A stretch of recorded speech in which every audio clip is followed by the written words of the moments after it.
Organizations love Matrix. Oh, Matrix this, Matrix that. Yeah. It seems so, it looks so good on paper because it looks flexible and nimble, but everyone is scratching their head on who has decision-making rights around this. Correct. And who do I go to if I have a problem? Right. And it ends up, they go to one person and say, well, no, I'll go back to that person. We'll go back to that person. So I think you make a really good point that chain of command, the clarity around roles and responsibilities, and then of course, giving people the heads up so you can prevent as much fire drills as possible. So speaking of fire drills, I would love to switch over now to healthcare. Yeah. So how about that world? What do you think is done really, really well from a leadership perspective?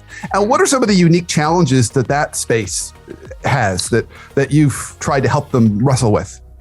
Yeah, what I think healthcare does really, really well is they are very focused on people. Because that's their job, right? So they're not focused on a product, they're focused on people. It's about making people better. And so that focus that is attended toward patients is also attended toward their staff. So I think they do a really good job for the most part in most organizations at taking really good care of people. So I delineate that as patients and staff, but people in general. Whereas it's not, General Motors making cars that are just a byproduct of what the people do. These are people taking care of people. So I think that element brings in such a caring atmosphere because there's one thing that employees look for in their leader is somebody who's really good at what they do, but they also look for somebody who cares about them as a person. And so when your job is to care about people, you want your boss to care about you as well. And I think they do a really good job of that.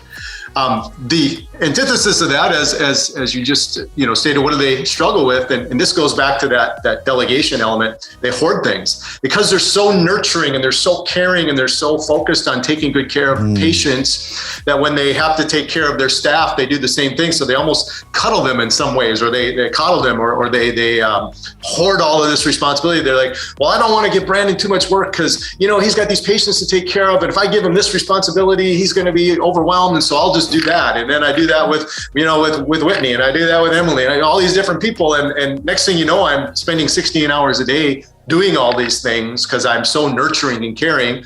And my staff is like, well, great, we got an easy job because, Mark's taking care of everything, but Mark's being burned out in the first 6 months of being a leader. So, absolutely. That it's the strength is your weakness kind of thing, right? Your greatest strength, taking care of people, can also be your toughest element as a leader. It's interesting here you talk as you were going through that list. It hit me. It's like, oh my gosh, I've done a lot of work in lots of different worlds. That also sounds like the church world.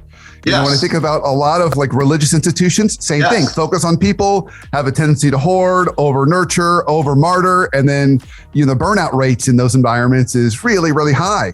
People working in church offices, for example, whether it's pastoral or just doing a lot of the administrative stuff. Same kind of thing.